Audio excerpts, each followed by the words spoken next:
Show me your picture, buddy. I want to see your shirt. Yeah. Awesome. Oh, sure. Very good. Very good. Hi, how you doing? Good afternoon, and thank you all for coming out today to support public education in the great state of Wisconsin. I want to acknowledge some special guests that are here today. Representative David Bowen, you can wave your hand.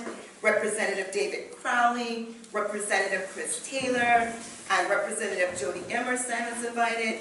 Representative Todd Onstad, Representative Don Vernick, Representative Greta Newbeyer. In addition, we have Christina Bray from WEAC and other public education advocates from all across the state of Wisconsin. It's a great day in the state of Wisconsin. We're all here today in support of Governor Evers' emphasis on investing in the future of our state by prioritizing public school education and its upcoming 2019 through 2021 budget proposal.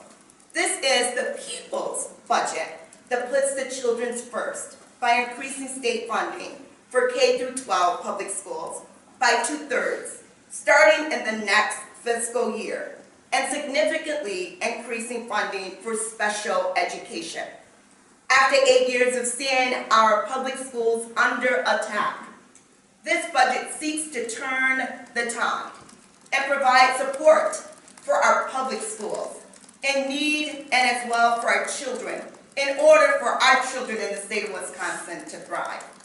What's best for our children is what's best for our state, which starts with putting them on a path for success in school.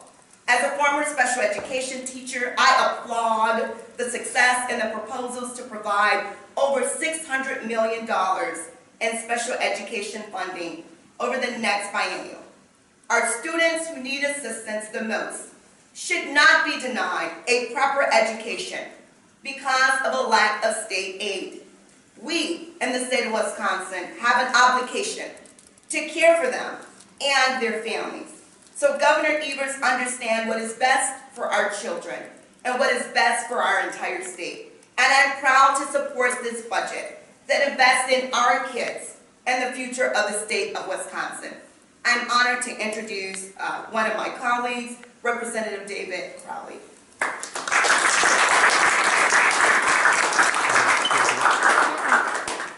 Good afternoon. Thank you all. Hey, I feel like I'm in a classroom. Thank you all for being here on what is sure to be an exciting day. A core principle in any democratic society is education. Great public schools do not just lead to better outcomes and opportunities for students, but it is the lifeblood of our local communities and a key driving force to our state's current and future economic success. I can tell you personally as a father, the current state of education in Wisconsin does worry me. While Wisconsin ranks near the top of the nation in total graduation rates, it also has the second lowest graduation rate for African American children and has the highest black-white graduation gap in the nation. I'll say that again, it has the highest black-white graduation gap in the nation. This is absolutely unacceptable. And it is something that I'm sure that Governor Evers will prioritize and take immediate steps to fixing within this first budget. Because this is not a black issue, or a Milwaukee issue, or a white issue. This is a Wisconsin issue. Almost 41% of all Wisconsin children are classified as economically disadvantaged. And 20% of all students in Wisconsin resides in the 5 largest school districts. That's Milwaukee, Madison, Racine, Green Bay, and Kenosha school districts. They're responsible for educating 1 out of 5 Wisconsin children. Governor Evers understands this, and I'm optimistic that his budget will prioritize improving their achievement, but also expanding the excellence in our state's urban school districts. All of Wisconsin's young people deserve an excellent education that sets them up on a path of success, emotionally, socially, and academically. Tonight, for the first time in a long time, we will hear a plan for a huge step in addressing Wisconsin's immoral, racial, and economic educational opportunities and disparities. It is my honor now to introduce my colleague and friend, State Representative David Bowman.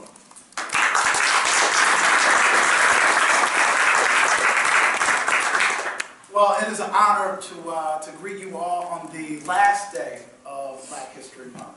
And though it may be the last day, what better way to end than with a really big bang? A really big bang of resources going right into, was that some reading? It's from the t-shirt. Getting me a little earlier. But what better way to invest into the state of Wisconsin than putting a shot in the arm of our school districts that very much need the resources. I can tell you that it is a fact that the lowest performing schools are the lowest resource schools. And we can turn that around, and we can, in this budget, thankful to Governor Evers that we are now prioritizing investing 2/3 funding into our school districts. This is a lead signal to the federal government that they should follow suit the same way. They should provide 2/3 funding to match the state of Wisconsin. That would be a huge investment into the kids of our whole country that are dependent on the chance to be able to lead our country forward and truly be a part of the infrastructure that makes our country go. Here in Wisconsin, we are excited because now we can have real conversations with our colleagues about what it really takes to put our kids first. And I'm so proud to stand with my colleagues today to prioritize our young people and the lives that they need to be able to thrive in right here in our own state. We'll open it up for questions for members of the media.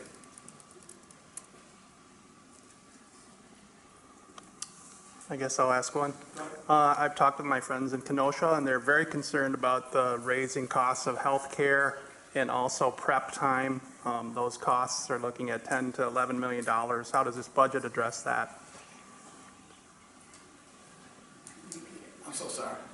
No worries. One more time. So in Kenosha, we're really worried about the raising costs of health care. Teachers are looking at $10 to $11 million more. They're also concerned about prep time. And just if you could speak about anybody about the state budget, how it's going to address those expected rising costs for Kenosha School District and other school districts. Gotcha. I would say school districts would be well more positioned.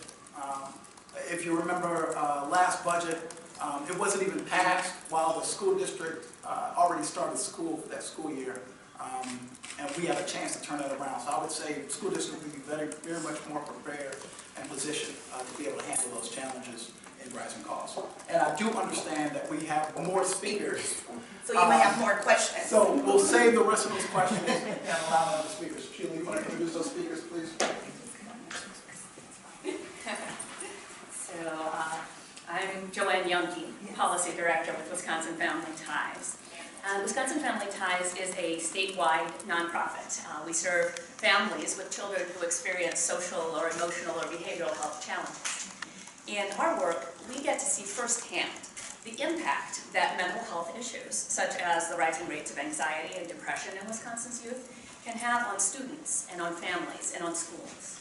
And on behalf of Wisconsin Family Ties, and as the mother of 2 public school students myself, one of whom benefits from special education services, it's a pleasure to have this chance to celebrate the proposed investments in special education and student mental health in Governor Evers' K-12 budget. In the early 1970s, Wisconsin was a national leader in committing to provide public education for all students, including those with disabilities. It was 2 years more before the federal government actually followed suit and made that commitment across the nation. But when it comes to funding special education services, Wisconsin has fallen just desperately far behind. At one time, Wisconsin had a statutory commitment to reimburse 60% of special education costs. And today, among states that fund special education through reimbursement, our current rate of 25% puts us dead last. Our special education funding has been frozen for over a decade, while costs across the board have continued to rise, and it leaves our school districts struggling to figure out how to meet their obligations to educate students of all abilities. Now, we've been seeing firsthand that when school funding is in crisis, our students who are already vulnerable are at even greater risk. On the one hand, money can't buy the kind of human relationships and connectedness that help our kids navigate their challenges at school. But on the other hand, when funding is squeezed, and class sizes balloon, and corners are cut, and school social workers and counselors are stretched past their limits, those relationships suffer, and so do our kids. And these are concerns that this budget takes seriously. This is why the proposed $600 million increase in special education funding and increased funding for student mental health is just so crucial. You know, kids do well if they can. You know, that key insight comes from Dr. Ross Green, who's a nationally known child psychologist. Students do well if we make it possible for them to do so. And so do teachers and social workers and counselors and aides. The proposed new investments make big strides toward funding our public schools for everyone to succeed. We look forward to working together with the Evers-Barnes administration and with our legislators from across the political spectrum to do what's right for our students, our schools, and our state. Thank you.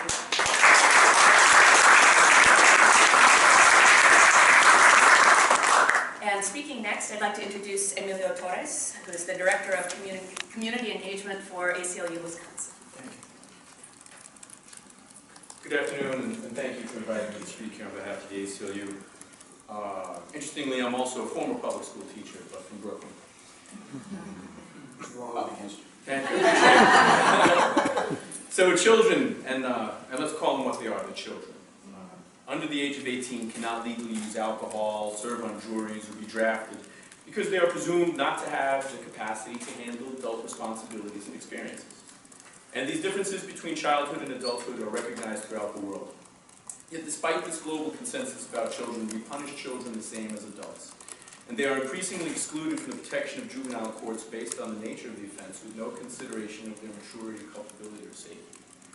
So Governor Evers' move to bring 17-year-old children back to juvenile court is a big step in the right direction.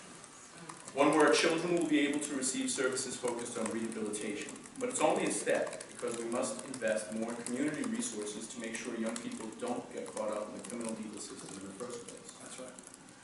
The bottom line is that Wisconsin has a big problem with mass incarceration, and we need to divest from mass incarceration and invest in public education. That's right.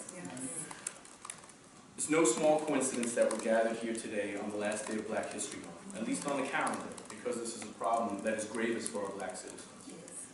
Wisconsin locks up more black men relative to its population than almost any other state in the U.S., and it is our very lack of educational opportunity, jobs, and other resources that helps drive our prison system. It is a fact that the communities with the most educational opportunities and resources have the least amount of people who get caught up in the criminal justice system in the first place. Not only is this setup morally reprehensible, it's expensive and ineffective. We spend billions of dollars on a failed system of imprisonment that doesn't address the root cause of these systemic problems, and about a third of the people who leave this system are convicted and sentenced to a new term within 3 years. We spend more on prisons than the entire 26-campus UW college system, and there are about 25,000 people in Wisconsin prisons and a walloping 174,000 students in the UW college system. Imagine redefining that commitment. It costs us at least $30,000 per year to keep one adult in prison in Wisconsin and $110,000 per year to lock up a child here. Compare that to in-state tuition costs at UW-Madison or UW-Milwaukee, which is only about $10,000 per, and technical and trade colleges are even less expensive. Now consider the following. Wisconsin sends about 3,000 people back to prison per year, even though they have not committed any additional crimes. This is called a technical or rules-only violation and costs Wisconsin taxpayers $140 million per year. Reimagine those dollars in your special education program. Reimagine the 400 parole-eligible people already working on release in our communities back in their communities. And that savings of $12 million per year reinvested into your high school science or arts programs. The ACLU of Wisconsin and our many partners will keep working for these improvements, not just imagining them. There's a lot more we need to do, but the bottom line is that it's time for Wisconsin to start investing in schools, not prisons, and in people, not prisons. It's my pleasure to introduce one of our partners in this statewide budget advocacy, Heather Dubois-Bournan, Executive Director of Wisconsin Public Education Network. Thank you. Thanks. My name is Heather Dubois-Bournan, and I am a public school parent from Sun Prairie. I'm representing Wisconsin Public Education Network, along with the many public education advocates who are here today on the other side of the cameras to support the initiatives that are on our table. We're here because this budget matters. to our kids, to our communities, and to our everyday lives. We're here because we believe that the conversations we have about these things should be had in public. And when we have an opportunity to speak up, it's incumbent on us to do so. The state has a budget process where the people of Wisconsin are granted only 2 minutes to speak their concerns about the budget. So when we have an opportunity to say something, we try to take it. We appreciate the opportunity to do so today. Thank you for holding this event. And frankly, we appreciate the work that the Blue Ribbon Commission on School Funding has done this year to draw attention to the issues that are facing our schools and to give people a chance to speak their piece. They went all over the state and held hearings where people had way more than 2 minutes to share their concerns. And we thank Speaker Voss for putting that task force together. And we truly thank Representative Kitchens and Senator Olson and all the members of that commission for providing a forum where Wisconsinites could take time to state the concerns that they had about what our kids need.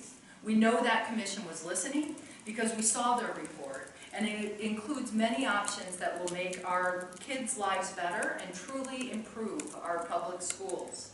We know that Governor Evers was listening because his budget proposals step up to the real challenges facing our kids. Hopefully the legislature as a whole can come together on these issues where we see very clear consensus. The proposals put forward by Governor Evers today are so clearly aligned with the proposals put forward by the Blue Ribbon Commission on School Funding that is an absolute no-brainer to meet the immediate priority needs of our kids in schools that have already been stated today. All of these needs are on record. You can see all the testimony on Wisconsin Eye. You can follow along and see for yourself that these budget proposals are not partisan asks, but a reflection of the asks and the needs and the demands of parents, school leaders, and community leaders all across the state. Marquette Law School polls have made clear that the people of Wisconsin want to see their schools funded at levels that work for their kids. We want to see funding for our wonderful students who are challenged with disabilities. These are not partisan demands. This is not a partisan call to action. This is a Wisconsin call to action. And we invite anyone who shares concerns that we do about the future of our kids in our state to join us in the budget advocacy that we have lined up this spring. We are holding budget action workshops starting this weekend in Kaukauna on Saturday, in Middleton on Sunday, March 3, and then next weekend in Eau Claire on Saturday, March 9, and in Milwaukee on Saturday, March 10. These are open to the public and we invite you to join us. You can register at our website, wisconsonnetwork.org. Just click on the Budget HQ tab. It'll take you to the registration form. This budget action is an opportunity for us to come together and speak up for the needs of our kids, and that's something that we all need to do. Let's come together and do this for the good of our children. Let's give our legislature the support it needs to pass a budget that works for kids. Let's pass a blue ribbon budget, Wisconsin. We can do this. 860,000 kids are counting on us to do so. Thank you.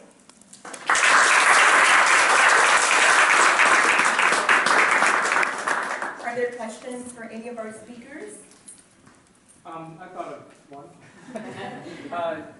I've heard a lot that when it comes to helping students, it starts at home. So what, if any, of these monies or programs would be directed towards parents who are trying to help their kids in school? I can move. First, you want to say Well, something? I certainly can. I mean, we really have to look at the whole budget to answer that question, because there are a lot of new supports through the Department of Health Services, just the expansion of health care to parents in their homes who are low income and do not have access is a huge chunk. But look, this, if you want to talk about just the education piece, there's a huge investment in helping working parents because there's funding finally for after-school programming. That is huge. I'm a working parent. I have 2 kids in public schools, an elementary school child and a middle schooler. So that is huge. There's a renewed emphasis on mental health. A lot of times parents don't have the resources to get their child the needed treatment.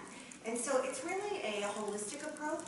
It's not saying it happens in, the home obviously incredibly important.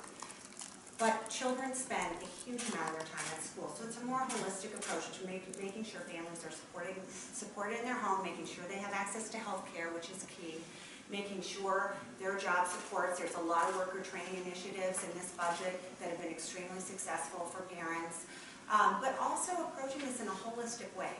The child's life doesn't start and end at school day. It keeps going.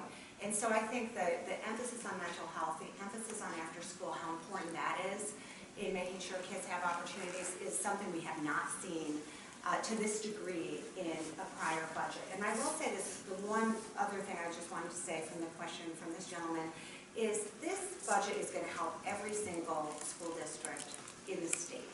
No school district is not going to benefit from this budget. Just the degree of resources that are invested for that 2/3 funding, that's huge. That is millions and millions and millions of dollars over this biennium. So that's absolutely huge. And the special ed piece is also huge. And I also want to point out that is for needed social workers to address a lot of problems, not just that the child is facing, but that our school families are facing, and to help resolve those. But that is huge. The biggest concern I hear in my school is there's not enough social workers. There's not enough support. And so this budget makes that investment, so it's helping not just children, it's helping families. We're lucky to have an actual teacher in our conference down her way. Hello, I'm Representative Ruick. I actually have been a 43-year public school teacher. I'm actually a current school board member, and I actually substitute teach yet, so I get into the classroom. But in answering what you said, one of the biggest problems we have is the overload that teachers have to bear. You go into the schools today, and many teachers don't eat lunch because they don't have the time to eat lunch because of all the problems they're having to solve with the children that are in their classrooms. I can tell you, as when I started teaching, and we had a 7-hour day, and now the school district we have an 8-hour day. Teachers have to teach 6 classes in those 8 hours, and 17 of them are AP teachers. Do you know the requirement for that? So they don't have the time to spend with the children, the students, like they did before. We talk about a lot of social workers. A lot of times, the teachers were the social workers years ago. Kids would come to us. Why? Because they knew us. They knew what we stood for.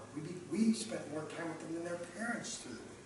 I coached 90 high school teams, and I had many students who I got to know as a coach and as a teacher, and the things they would come to me with, I could help solve because I had time to go to the guidance. I had time to find places where they could help.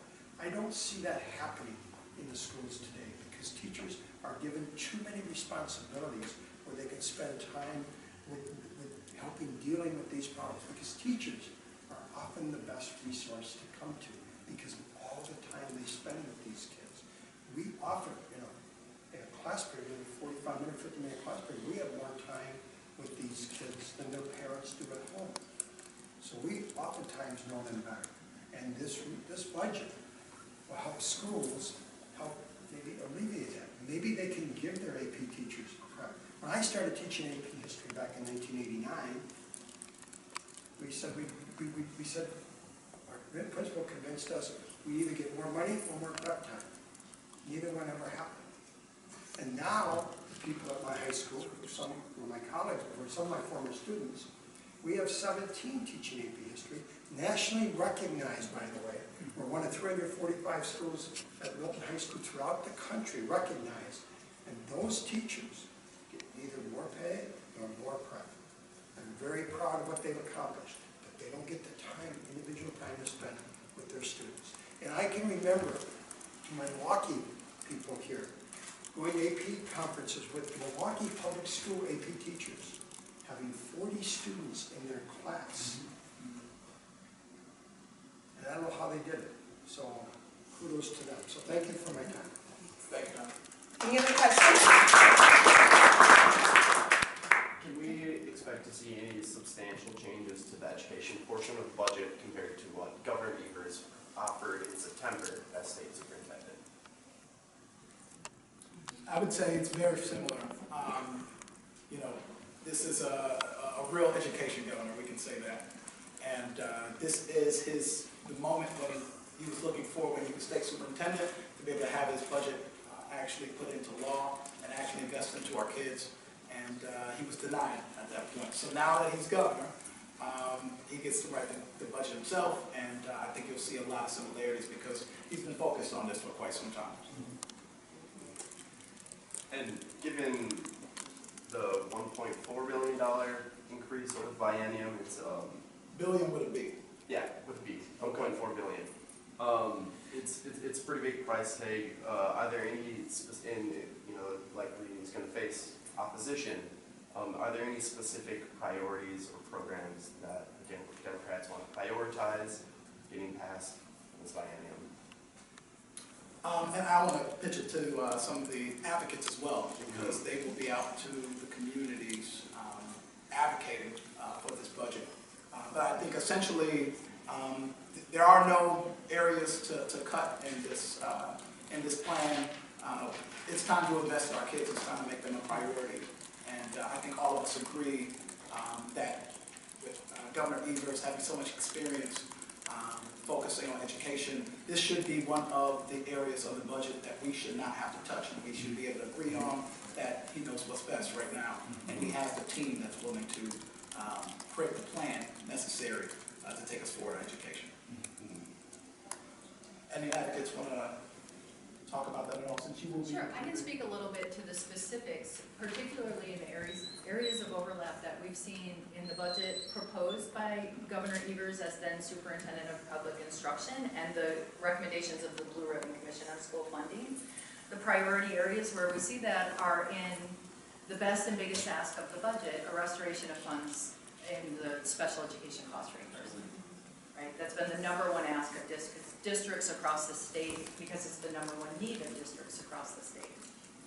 We need to see predictable revenue limit and aid increases come together so that that 2/3 funding restoration means something to districts in terms of spendable and increased aid.